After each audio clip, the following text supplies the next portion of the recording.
Yo, what's up, everybody? This is Roll with Paternity University.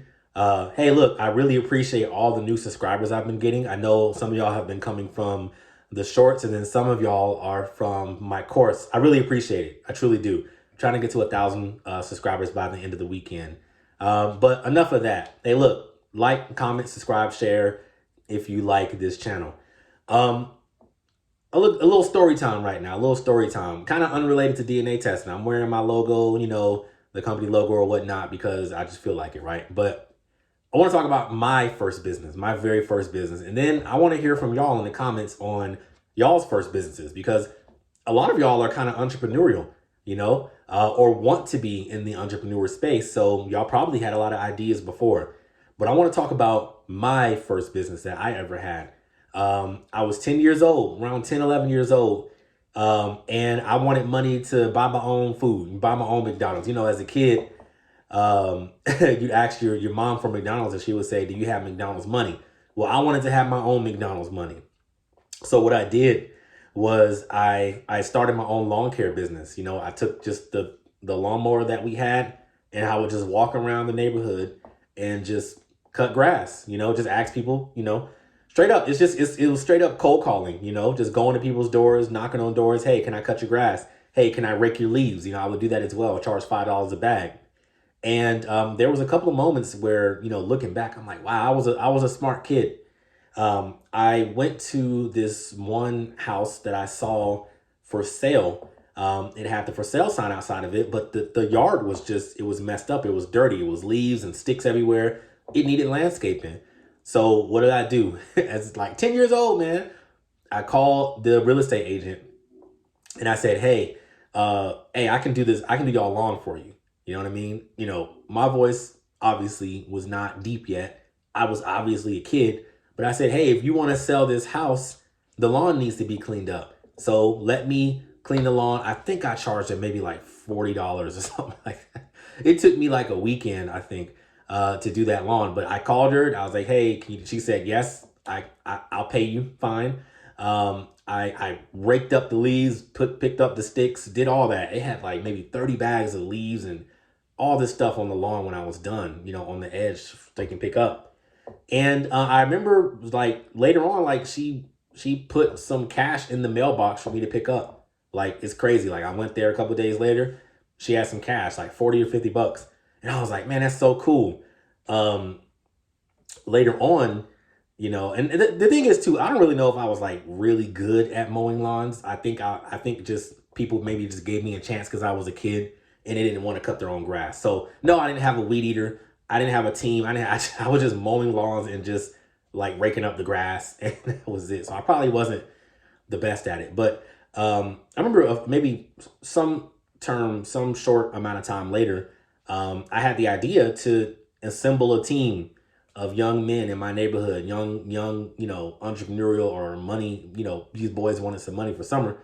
And I was like, let me assemble a team and let me just be the person that just gets all the test, I'm sorry, not the test, gets all the lawn care services. I do the cold calling, I get all the sales, and then I have a team of young men to mow the lawn for me, mow the lawns for me. They bring their own equipment, all that stuff.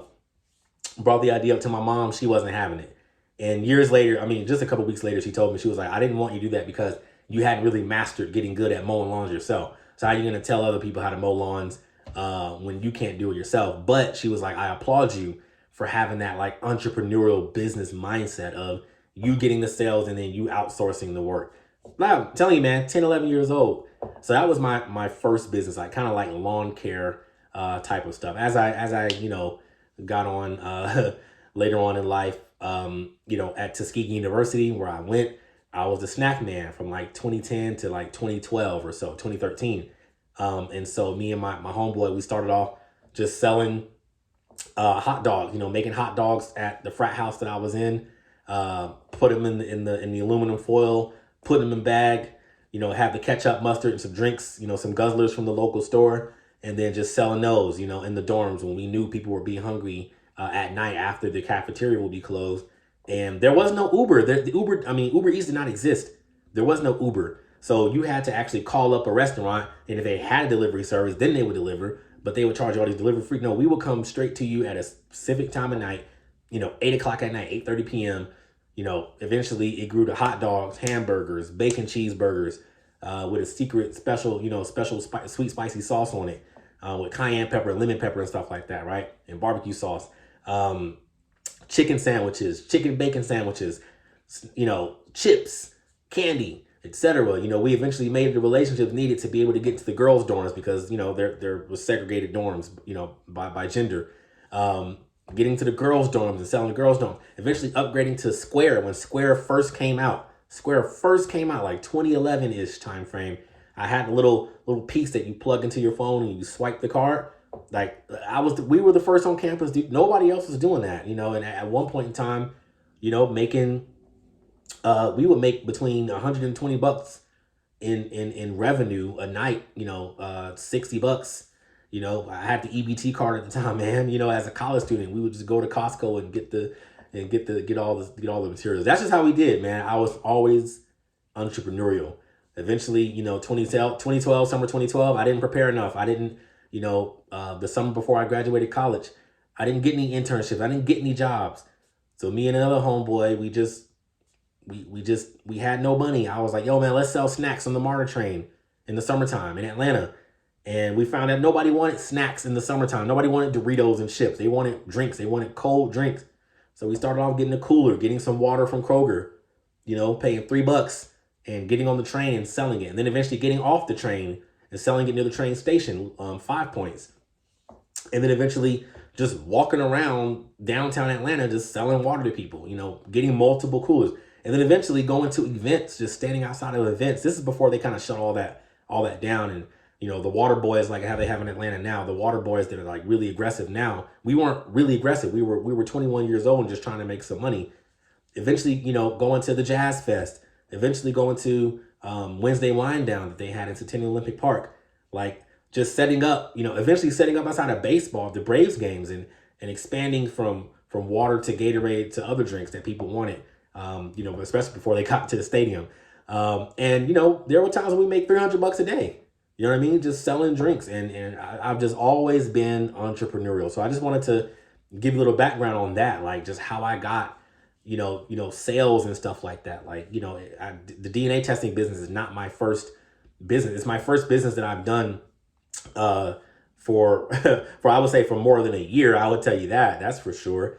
But it's not my first ever business. So I've always been entrepreneurial. I just want to give you a little background on that.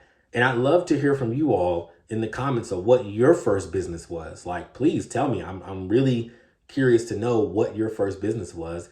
And I'd love to hear it. I will reply and we can enjoy having a conversation about that. So just a little background on me. That's all, outside of this DNA testing stuff. Hey, if you like it, subscribe, comment, share, let somebody else know what I'm saying here on this channel. I really appreciate it. And look, y'all have a good day. I sincerely appreciate just having this little candid conversation. See you in the comments. Thank you.